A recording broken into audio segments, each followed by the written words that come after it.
آرش آرامش، حقوقدان و کارشناس امنیت ملی از لس آنجلس با ماست. آقای آرامش، تقریبا 2 سال پیش بود که باراک اوباما رئیس جمهوری آمریکا گفت که از کشورهای دوست شنود انجام نمیده. چرا ادامه داده به چنین کاری آمریکا؟ در حکومتی که آقای اوباما در مورد منع شنود رهبران کشورهای دوست، به خصوص بعد از اینکه معلوم شد رئیس جمهور فرانسه، صدر اعظم آلمان، رئیس جمهور برزیل، اینها تحت شنود سیستم های اطلاعاتی همون NSA یا سازمان امنیت ملی آمریکا National Security Agency قرار می گرفتن، آقای اوباما یک همچین دستور رو دادن. یه مقداری هم تقنین در 2 مجلس سنا و نمایندگان شد، اما یک استثنایی هم قائل شدن. به غیر از موقع، این استثنایی بود که به غیر از موقعی که رئیس جمهور مقتضی بداند برای مسئله امنیت ملی، مسئله حاد امنیت ملی، مذاکرات بین امریکا و ایران در سر مسئله هسته‌ای یکی از اون مسائلی بود که برای آمریکا به عنوان یک مسئله بسیار مهم امنیت ملی به شمار می اومد. به خاطر همین آقای اوباما شخصا دستور رو دادن که سازمان امنیت ملی همون NSA ادامه بده به گوش دادن و جمع‌آوری اطلاعات در مورد آقای نتانیاهو و بقیه عناصر بلند مرتبه و بلند رتبه دولت اسرائیل و کابینه اسرائیل و ارتش اسرائیل. و به خاطر همین هم بود که این آمریکایی‌ها یک چند قدم جلوتر بودن در میز مذاکره، هم از کارهای دولت اسرائیل خبر داشتن و هم از اینکه چه استراتژی و چه تاکتیکی رو میخوان اعمال بکنن و استفاده کنن برای به هدف، به کرسی رسوندن حرفشون. البته میدونیم که در گفتگوهایی که شنود شده، بعضی از گفتگوهای مقام‌های اسرائیلی با اعضای کنگره آمریکا هم شنود شده. الان این بحث وجود داره که آیا این کار به نوعی جاسوسی از قانونگذاران آمریکا محسوب نمیشه؟ این بحث حقوقی خواهد شد. موقعی که از یک شخص غیر آمریکایی در خارج از آمریکا شنود میکنید، دستتون خیلی بیشتر واضحه. اما سوال اینجاست، موقعی که اون شخص غیر آمریکایی با یک امریکایی داخل خاک آمریکا تماس میگیره، اونجا چه کسی اینجا دست برتر رو داره؟ آیا دولت میتواند استفاده کند از شخص خارجی، بگوید چون یک طرفه مصاحبه یا مذاکره یا محاوره شخصی است غیر امریکایی، من میتونم با اینها این رو شنود بکنم، یا اینکه نه باید بگوید چون شخص طرف محاوره یک امریکایی هست نمیتوانم؟ ولی در مجموع معمولا دادگاه‌های آمریکا هم بر سر مسائل امنیت ملی بسیار به نظرات قوه مجریه به قول معروف تمکین میکنن. اینکه قوه مجریه آمده با یک متحد بسیار مهمی، یعنی دیگه از اسرائیل متحد مهمتری شاید امریکا نداشته باشه، شاید بریتانیا و کانادا در درجه بعدی باشن، یک متحد بسیار مهمی رو تحت شنود قرار داده. این بالاخره یک امری است که نشون میده که چقدر مسئله مذاکرات هسته ایران برای آقای اوباما و برای دولت آمریکا مهم بوده. یکم. دوم، اینم در نظر داشته باشید اگر خبرها رو ما میشنیم که اینا اون روی هم شنود میکنن، این یک امر بسیار طبیعی است در بازی امنیتی.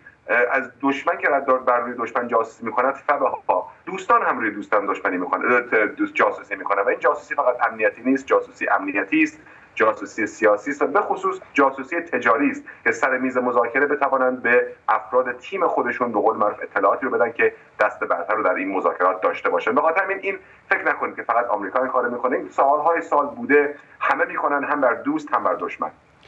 چیزی که جالب توجه اینه که به گفته روزنامه وال استریت ژورنال در سال 2009 سازمان امنیت ملی آمریکا و همتای اسرائیلیش علیه برنامه هسته‌ای ایران با هم همکاری می‌کردند، اما بعد به مرحله‌ای رسیده که علیه هم داشتن اقدام می‌کردن. 100% در سال تا قبل از اینکه ایران به میز مذاکره بیاد، تا قبل از که ایران به صورت مخفیانه و بعدم به صورت علنی سر میز مذاکره بیاد، امریکا بیم رو از این داشت که ممکنه تحریم ها کار نکنه. به خاطر همین امریکا و اسرائیل هرچند که هیچ کدومشون این رو قبول نکردن، ولی بالاخره کارشناسی اتمی ایران رو شروع کردن به ترور کردن. قضیه استاکسنت بود که یک حالت ویروسی رو، یک حالت اسب تروژانی رو فرستادن در سیستم های سنتریفیوژ ایران که اون رو مدتی مختل کرد و کارهای دیگه تخریبی. بالاخره مهمترین دغدغه امریکا بر از امنیت ملی خودش سر قضیه هسته‌ای ایران مسئله امنیت اسرائیل بوده. اسرائیل بالاخره یک متحد بسیار مهم آمریکا حساب میشه و بزرگترین متحدش در منطقه. همکاری‌ها بوده. حتی موقعی که ترور آقای مقنیه، عماد مقنیه رو که در چند سال پیش، خیلی مربوط به قضیه هسته ایران نیست، ولی ترور عماد مقنیه در دمشق رو در 8 سال پیش رو هم امریکا و اسرائیل با همدیگه طراحی کردن.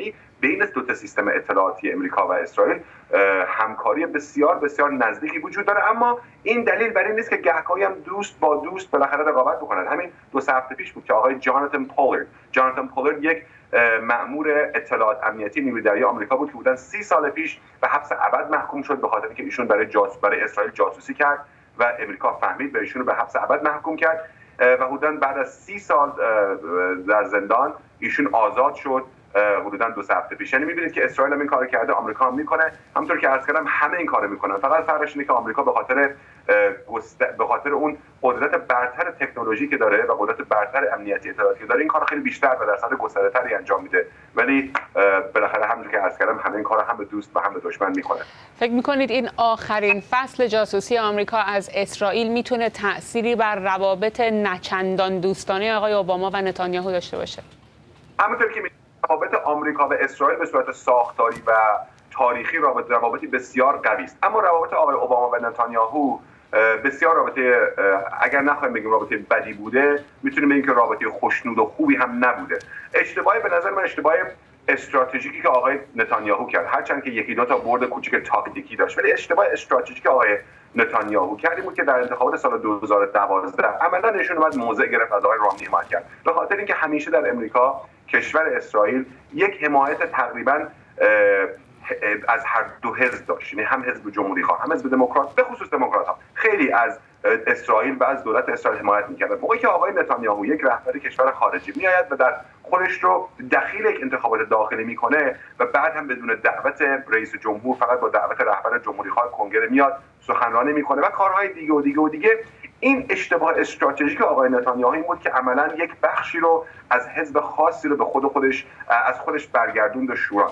قبلا اگر 20-25 سال پیش میپرسیدید کدام حزب بیشتر از حزب دیگر طرفدار اسرائیل هست، میگفتید حزب دموکرات. هنوزم که حزب دموکرات تعداد بسیار زیادی نماینده کلیمی سناتور در مجلسین داره، به اضافه اینکه کلیمیان آمریکا به مراتب بیشتر دموکرات میرن تا جمهوری خواه، ولی نظرشون نسبت به شخص آقای نتانیاهو یه مقداری با کدورت بیشتر شده و من فکر میکنم این که رابطه آقای نتانیاهو و آقای اوباما بهتر بشه در آینده نزدیک، نه همچین خبری نیست. آقای اوباما در صورت تا سال آینده 21 ژانویه 2017 از کاخ سفید خواهند رفت و ببینیم رئیس جمهور بعدی با آقای نتانیاهو چجوری کنار میاد یا همین اختلافات ادامه پیدا خواهد کرد. متشکرم از شما آرش آرامش، حقوقدان و کارشناس امنیت ملی.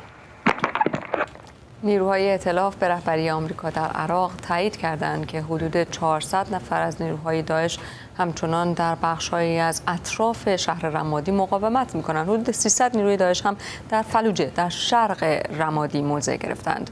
نیروهای ائتلاف همچنین گفتند که امروز حدود 30 بار به مواضع داعش در عراق